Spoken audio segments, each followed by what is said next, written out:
Doctor Manmohan Singh గారు మరియు UPA chairperson శ్రీమతి సోనియా గాంధీ గారి చొరవ వల్లనే తెలంగాణ రాష్ట్రం కళ సాకారం అయింది అధ్యక్ష. వారికి మొట్టమొదటిసారిగా మన శాసనసభ అందరి తరఫున వారికి నేను ధన్యవాదాలు తెలియజేస్తున్నాను అధ్యక్ష.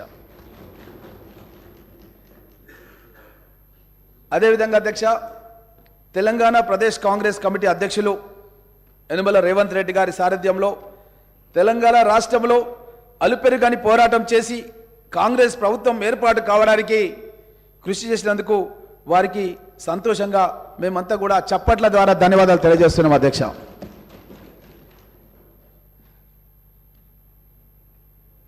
కాంగ్రెస్ ప్రభుత్వం ఏర్పాటు కావడం అనేది తెలంగాణ ప్రజల యొక్క ఆకాంక్ష అధ్యక్ష.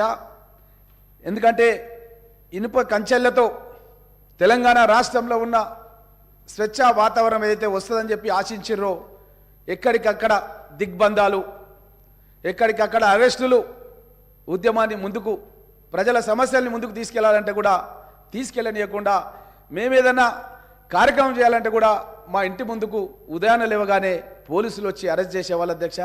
కనీసం ధర్నా చౌక్ను ఏర్పాటు చేస్తే అక్కడ కూడా మాకు ధర్నాలు చేయకుండా ఈ విధంగా ఎన్నో ఇబ్బందులు కల్పించినటువంటి పరిస్థితులు గతంలో ఉండేవి అధ్యక్ష. ప్రభుత్వం ఏర్పడినటువంటి 48 గంటల్లోనే మా గౌరవ ముఖ్యమంత్రి యనమల రేవంత్ రెడ్డి గారు మహాలక్ష్మి పథకం ప్రారంభం చేయడం జరిగింది అధ్యక్ష. దాంట్లో భాగంగా ఆర్టీసీ బస్సులు మహిళల అధ్యక్ష సమాజంలో సగభాగం, వారికి ఎన్నో ఇబ్బందులు, ఎన్ని కష్టాలు, కొన్ని చెప్పుకునేవి ఉంటాయి, కొన్ని చెప్పుకొని ఉంటాయి, కొన్ని ఇంట్లో తల్లిదండ్రులకు కూడా చెప్పుకొని సమస్యలు ఉంటాయి అధ్యక్ష. చదువుకోవాలని ఆకాంక్ష, చదువుకోవాలంటే వసతులు లేని పరిస్థితులు, ఉద్యోగం చేయాలని ఆకాంక్ష, ఉద్యోగం చేయాలంటే కూడా ఆర్థికంగా ఇబ్బందులు అధ్యక్ష. అలాంటి వాళ్లకు ఒక మహిళా సాదరికత ఇవ్వాలనే ఉద్దేశంతో మా ముఖ్యమంత్రి రేవంత్ రెడ్డి గారు 48 గంటల్లోనే మహిళలందరికీ రాష్ట్ర వ్యాప్తంగా ఉచిత ప్రయాణ సౌకర్యాన్ని కల్పించడం జరిగింది అధ్యక్ష. ఎక్కడికి వెళ్ళినా సరే మహిళలు జై హో కాంగ్రెస్, జై హో కాంగ్రెస్ అంటున్నారు అధ్యక్ష. ఎందుకంటే ఆ యొక్క మహిళలు వాళ్ళకు వచ్చినటువంటి తక్కువ జీతాలతోన, వాళ్ళకు ఉన్నటువంటి తక్కువ వనరులతోన, ఆదాయాలతోన ఏ విధంగా జీవితాన్ని గడపాలన్న ఆలోచనలో ఉన్నటువంటి మహిళా సోదరిమణులకు ఈరోజు ఉచితంగా ప్రయాణం చేసి వాళ్ళ గమ్యస్థానాలకు చేరుకొని వాళ్ళు విద్యాపరంగా చదువుకోవడానికి కానీ వాళ్ళు ఉద్యోగాలు చేసుకోవడానికి కానీ మా ప్రభుత్వం మూలంగా వాళ్ళకు ఒక అవకాశం ఏర్పడిందని తెలియజేస్తూ అధ్యక్ష. అదేవిధంగా అధ్యక్ష, ఈ యొక్క ఉచిత ఆర్టీసీ ప్రయాణానికి అధ్యక్ష మేము ప్రభుత్వం ఏర్పాటు కాగానే 374 కోట్ల రూపాయలు మా ఆర్థిక మంత్రి మన బట్టి విక్రమార్క గారు ఇక్కడ ఉన్నారు, డిప్యూటీ సీఎం గారు, 374 కోట్ల రూపాయలది జీవో ప్రభుత్వం ఏర్పాటు కాగానే ఈ యొక్క పథకానికి ముందుకు కొనసాగడానికి అని చెప్పి ఇవ్వడం జరిగిందన్న విషయాన్ని కూడా తెలియజేయడానికి చాలా సంతోషంగా ఉంది అధ్యక్ష. అదేవిధంగా అధ్యక్ష, పేదవాళ్ళ ఆరోగ్యం గురించి తెల్ల రేషన్ కార్డు ఉన్న వాళ్ళు ఎవరైనా సరే రాజీవ్ గాంధీ ఆరోగ్యశ్రీ పథకాన్ని గతంలో తీసుకొచ్చిన అధ్యక్ష. ఈ ప్రభుత్వం వచ్చిన తర్వాత ఏ హాస్పిటల్కి వెళ్ళినా సరే అధ్యక్ష రాజీవ్ గాంధీ ఆరోగ్యశ్రీ కార్డులు చెల్లట్లేదు, ఏ హాస్పిటల్లో కూడా యాక్సెప్ట్ చేయట్లేదు. వెళ్ళి మనం వైద్యం చేయించుకుందామంటే కూడా వాళ్ళు అడ్మిషన్ కూడా అయ్యలేని పరిస్థితులు ఉన్నాయి అధ్యక్ష. హాస్పిటళ్లకు బిల్లులు చెల్లించక ఎన్నో ఇబ్బందులు ఉండి చాలా మంది ప్రాణాలు కోల్పోవడం జరిగింది అధ్యక్ష.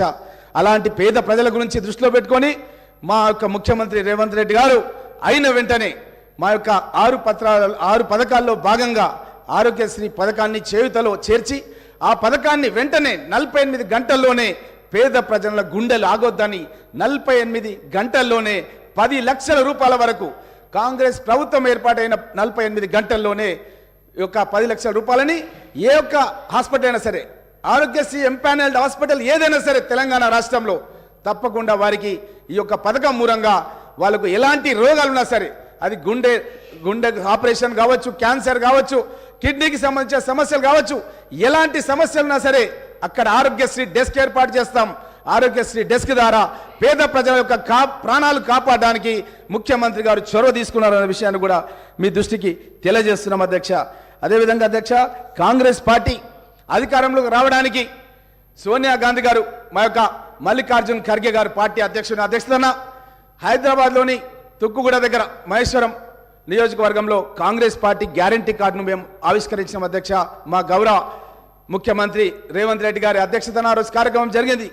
కాంగ్రెస్ పార్టీని అధికారంలోకి తీసుకొస్తే మహాలక్ష్మి పథకం మహిళలకు అధ్యక్ష చాలామందికి గతంలో మనం భర్త చనిపోయిన వాళ్ళకి కానీ వికలాంగులకు కానీ మనం పెన్షన్లు ఇచ్చే కార్యక్రమం ఉంటుండే అధ్యక్ష.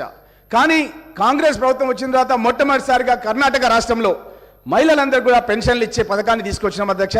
అదేవిధంగా తెలంగాణ రాష్ట్రంలో కూడా ప్రతి నెల 2500 మహిళలు, అది కోడన్లు కావచ్చు, ఇంకెవరైనా కావచ్చు, కోడన్లకు పెన్షన్లు ఇవ్వడం అనేది గతంలో ఎక్కలేదు అధ్యక్ష. ఒక కుటుంబం ముందుకు జరగాలంటే ఆ కోడలు పడే కష్టాలు చాలా ఉంటాయి అధ్యక్ష. కుటుంబ పోషణ అనేది చాలా కష్టం అధ్యక్ష. అలాంటి కోడన్ల గురించి మొట్టమొదటిసారిగా మా యొక్క సోనియా గాంధీ గారి నేతృత్వంలో 2500 పెన్షన్ ప్రతి కోడలమ్మకి ఇవ్వాలని చెప్పి నిర్ణయం చేసినాం అధ్యక్ష. అదేవిధంగా అధ్యక్ష, మళ్ళా అత్తలు మామల్ల అధ్యక్ష, గతంలో ఒక ఇంట్లో ఒకరికి పెన్షన్ ఇస్తే ఇంకొకరికి ఇచ్చేవాళ్ళు కాదు అధ్యక్ష. కానీ మేము కాంగ్రెస్ ప్రభుత్వం ఏర్పాటైన తర్వాత ఆ 2000 ఉన్న పెన్షన్ ఎక్కడ సరిపోతలేదు అధ్యక్ష. ఒకవేళ ఇంట్లో ఒక అత్తకో మామకో ఇస్తే ఇంట్లో వాళ్ళిద్దరూ ఆ ఒక్క పెన్షన్ గురించి కొట్లాడే పరిస్థితి గత ప్రభుత్వంలో ఉండే అధ్యక్ష. కానీ మేము ఒక్కొక్క అత్త కానీ మామ కానీ ముసలి వాళ్ళు ఎవరున్నా సరే అధ్యక్ష, వాళ్ళకు 4000 రూపాయల పెన్షన్ ఇవ్వాలని చెప్పి నిర్ణయం చేసినాం అధ్యక్ష అన్న విషయాన్ని తెలియజేస్తూ, మహిళల అధ్యక్ష వాళ్ళు కుటుంబ పోషణలో భాగంగా గ్యాస్ సిలిండర్ ధర ఈరోజు 1150 నడుస్తుంది అధ్యక్ష. అసలు కుటుంబానికి ఎవరైనా బంధువులు వస్తే, ఏదన్నా ఊర్లో ఒక గుడికి సంబంధించిన కార్యక్రమము, బొడ్రాయి పండుగన ఉంటే బంధువులు వస్తారు అధ్యక్ష. తమ్ముడు ఫోన్ చేసి, అక్క మీ ఇంటికి వస్తున్న అధ్యక్ష, నేను బొడ్రాయి పండుగ జాతరకు రమ్మని అడిగితే కూడా ఏం చెప్పలేని పరిస్థితిలో ఉన్నారు అధ్యక్ష. ఎందుకంటే వాళ్ళ ఊరికి తమ్ముడు పిలిచినా సరే పోలేని పరిస్థితి ఉంది అధ్యక్ష. అక్క మన ఊరికి రావాలి, నాయన రమ్మంటుండు, అమ్మ రమ్మంటుంది అంటే, ఏమోరా మీ భావన అడుగు, దసరా కోదమంటే దీపావళి కోదమంటుండు, దీపావళి కోదమంటేనేమో సంక్రాంతి కోదమంటుండు అంటుండు. ఎందుకు అట్లా అంటుంది అక్క అంటే, ముఖ్యంగా ఈ యొక్క ప్రయాణ ఖర్చులు భరించలేని పరిస్థితులు ఉన్నాయి అధ్యక్ష. అదేవిధంగా కుటుంబంలో ఎవరైనా వస్తే కనీసం భోజనం కూడా పెట్టాలంటే కూడా పెట్టలేని పరిస్థితులు గతంలో ఉండే అధ్యక్ష. దాని గురించే 500 రూపాయలకే గ్యాస్ సిలిండర్ ఇస్తామన్న విషయాన్ని మేము ప్రకటించిన అధ్యక్ష. కాంగ్రెస్ ప్రభుత్వం ఏర్పాటైన 100 రోజుల్లో మేము ఈ యొక్క 6 పథకాలను ఖచ్చితంగా పేద ప్రజలకు, తెలంగాణ ప్రజలకు మేము కాంగ్రెస్ పార్టీ గ్యారంటీ కార్డులో చెప్పినటువంటి పథకాలన్నిటి కూడా అమలు పరుస్తామని చెప్పి సంతోషంగా తెలియజేస్తున్నాం అధ్యక్ష.